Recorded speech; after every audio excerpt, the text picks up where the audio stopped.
Dans une cellule humaine en division, on peut observer 46 chromosomes. Chacun est constitué d'une molécule d'ADN enroulée sur elle-même. Sur chaque chromosome, on peut identifier de nombreux gènes. Un chromosome peut en contenir 200 à 2800.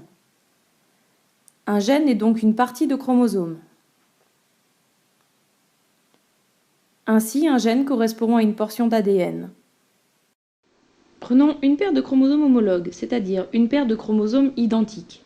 Un gène occupe une place précise sur un chromosome donné.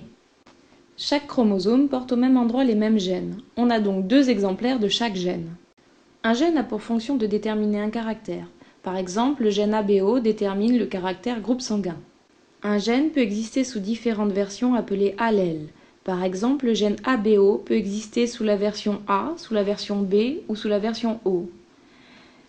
L'association de ces allèles peut permettre d'obtenir plusieurs versions pour un même caractère.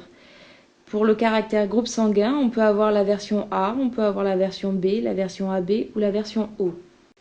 Si on étudie la paire de chromosomes numéro 9 qui porte le gène ABO, on peut s'apercevoir que les 2 chromosomes peuvent porter les mêmes allèles, comme par exemple l'allèle A et l'allèle A. Ainsi, le caractère défini sera forcément le groupe sanguin A.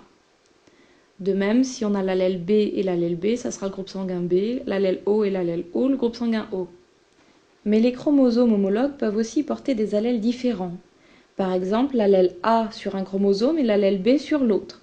Dans ce cas, le groupe sanguin sera défini par les 2 allèles et on obtiendra le groupe sanguin AB. Il existe un 3e type de combinaison possible. Sur la paire de chromosomes homologues, on peut aussi avoir l'allèle A et l'allèle O. Dans ce cas, le caractère groupe sanguin sera le caractère A. Cela prouve que seul l'allèle A définit le caractère, alors que l'allèle O ne le définit pas. On dira alors que l'allèle A qui détermine le caractère est dominant, alors que l'allèle O qui ne détermine pas le caractère est récessif. Il en est de même pour la combinaison BO, l'allèle B est dominant, l'allèle O récessif, et donc le caractère défini sera le groupe sanguin B.